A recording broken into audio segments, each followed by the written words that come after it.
기대도 돼 기대도 돼요 내게 with you 언제든 내게 기대 쉬어도 돼요 그대 with you 다 이해해.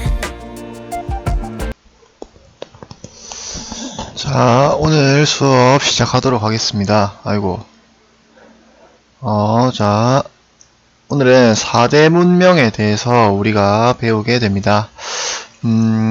우리가 지난 시간에 배웠던 청동기 시대에서 잠깐 이어보면, 자, 계급이 탄생한다고 했죠. 계급이 탄생한다는 말은 무슨 말이냐면, 권력이 탄생한다는 거죠. 누가 누구에게 지시를 하고, 어떤 사람은 그 지시를 반드시 복종해야 되는 권력이 탄생한다는 거고, 권력이 탄생한다는 거는 국가가 탄생한다는 겁니다. 지금처럼 체계적이지 못하지만, 어쨌든, 지배자, 그리고 그 지배의 어떤, 국가를 위해 일하는 관료들, 그리고 밑에 피지배인들, 노예들, 이런 식으로 국가가 탄생한다는 겁니다. 그럼 이 국가는 어디 탄생하냐면, 큰 강 주위, 또, 농사에 유리한 온화한 기후가 발달한 곳에 이렇게 탄생을 하게 됩니다.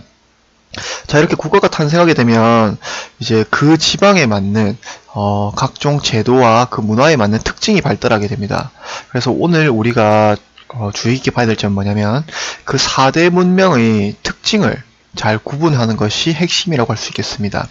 자, 근데 그 차이점만 있는 게 아니라 공통점도 있다라는 사실. 제정일치사회가 뭐냐면 그 국가의 지배자가 제사도 주관하고 정치도 주관하는, 그래서 종교와 정치를 둘 다 한 사람이 지배하는 사회를 제정일치사회라고 합니다. 그리고 국가가 발달하다 보면 각종 제도 같은 것에 유리한 또 무역에 필요한 이런 문자가 발달하게 된다는 공통점이 있습니다. 자, 그러면 실제 4대 문명에 대해서 우리가 알아보겠습니다.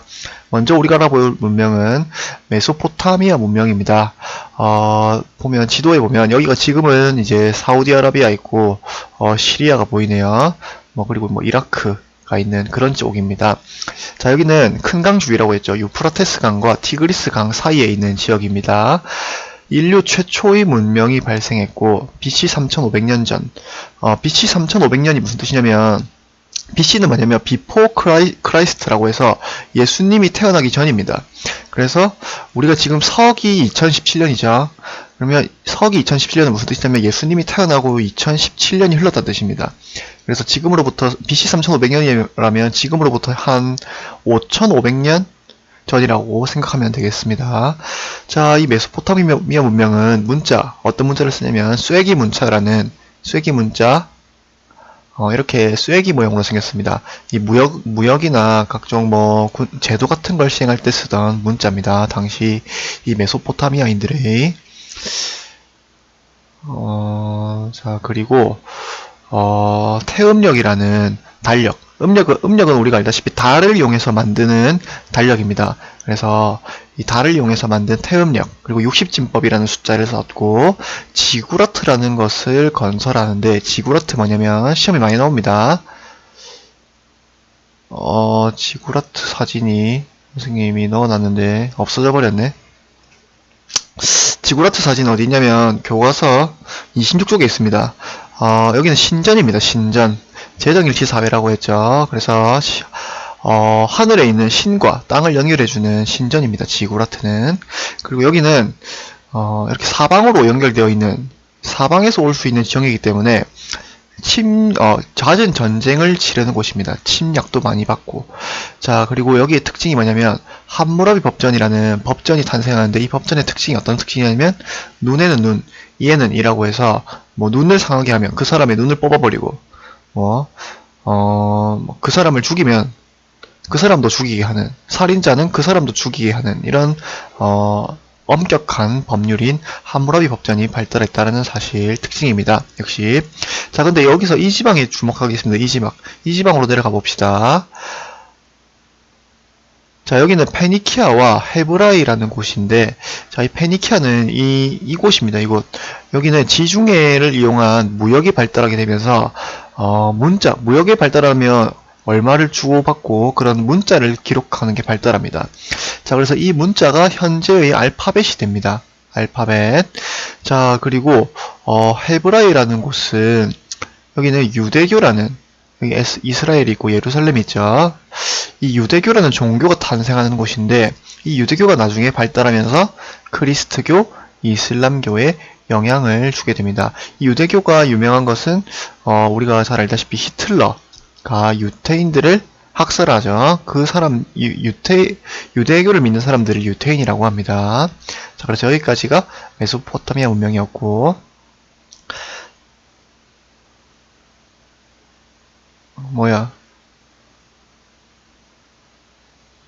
자, 그러면 이집트 문명으로 가겠습니다. 이집트 문명은 여기가 나일강입니다. 나일강. 큰 강 유역이 발달합니다. 그리고 이집트 왕은 파라오라고 부릅니다. 파라오. 이 파라오는 사람이 아니라 신입니다. 신. 이 사람들이 생각하기에는. 그래서 신이 현재 내려왔다고 해서 굉장히 엄청난 권력을 지닙니다. 그래서 이 파라오가 죽으면 피라미드라는 것 우리 다 잘 알고 있죠. 피라미드와 미라 이 정도는 상식선에서 우리가 반드시 알아야 됩니다. 피라미드 자 이렇게 생겼죠. 여기는 파라오의 무덤입니다. 무덤 스핑크스 파라오를 이 피라미드를 지키는 스핑크스가 있고 자 그리고 사자이서라고 해서 죽은 사후 세계를 굉장히 강조합니다. 이 사람들은 자 그래서 사자이서 죽은 사람들이 이제 사후 세계에 가서 살 수 있도록 글을 쓰는 겁니다. 잘 살 수 있도록. 자, 그리고 이 나일강이 범람을 하는데 이 범람을 예측하기 위해서 달력, 태양력. 아까는 메소포타미아 문명은 달을 이용해서 하는 태음력이었죠. 여기는 태양을 이용하는 태양력이 발달하면서 이런 것들 달력이 발달하게 되면서 이 사람들 지금처럼 1년이 365일이고 1년이 12개월로 나누는 이런 것들 다 이집트 사람들이 만들어낸 겁니다. 그리고 여기는 폐쇄적인 지형이기 때문에 침입이 거의 없어서 안정된 발전을 해갔다는 특징이 있습니다. 자, 그 다음 문명 갑니다. 그 다음 문명은 자 여기가 지금 4대 문명입니다. 그 다음 문명은 인도에 있는 인더스 문명입니다. 자 여기가 인더스강입니다. 인더스강 역시 큰 강 유역에서 발달했고 기원전 2500년경에 발달한 문명입니다. 자 여기 원래는 인더스 문명에서 여기 모헨조다로라는 도시가 있고 하라파라는 도시가 있죠. 여기서 큰 유적이 발견됐는데 이 모헨조다로 유적을 보면 그러니까 로딩하는데 시간이 좀 걸리네. 굉장히 정교한 목욕탕도 있고 창고, 신전 이런 것들이 있는 굉장히 정교한 유적입니다. 근데 여기가 왜 망했냐면 자 1500년경 BC 1500년경에 아리아인들이라고 불리는 사람들이 이쪽 위에서 아리아인들이 이 인더스강으로 내려옵니다. 그러면서 여기 살고 있던 사람들을 다 노예로 삼고 엄격한 이 노예를 지배하기 위한 엄격한 신분제가 생겨나게 되는데 이 인도인들의 신분제를 카스트 제도라고 합니다. 반드시 우리가 알아둬야 됩니다. 지금도 인도에서는 법적으로는 없어졌지만 이 신분제, 카스트제가 사회적으로는 여전히 존재하고 있습니다. 자 그래서 제일 위에는 브라만이라고 하는 신관들입니다. 신관들, 브라만들, 제사를 지낸 사람들. 그 다음이 크샤트리아라고 하는 어떤 군사, 정치를 담당하는 귀족들입니다. 그 다음에 바이샤라고 불리는 이제 일반 농민들 있고 수드라라 불리는 노예들 이렇게 지금은 크게 보면 4단계지만 사실 이 사이에는 엄청나게 많은 신분들이 세세하게 나뉘어져 있다는 사실 반드시 우리가 알아둬야 되겠습니다. 다음은 중국 문명입니다.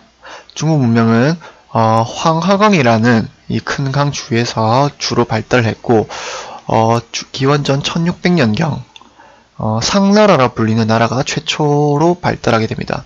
이 상나라는 다른 이름으로 은나라라고도 부릅니다. 왜냐하면 상나라 수도가 은허라는 곳입니다. 은허. 그래서 이 수도 이름을 따서 은나라라고도 부르는데 여기도 역시 제정일치 사회였고 왕이 제사를 지내는 겁니다. 제사를 주관하는 겁니다. 그래서 이 왕이 신에게 제사를 지내고 나서 점을 치는 결과를 기록해야겠죠. 그걸 기록하기 위해 만들어진 게 이 갑골문자라는 겁니다. 갑골문자. 이 갑골문자는 현재 현재 한자의 어떤 기본 바탕이 되는 것이 이 갑골 문자입니다. 다 이 제사를 지내고 점을 친 결과를 기록하기 위해 만들어진 문자들입니다. 자, 근데 이 상나라가 이제 주나라가 세워지면서 멸망을 하게 되는데, 주나라의 영토는 훨씬 크죠.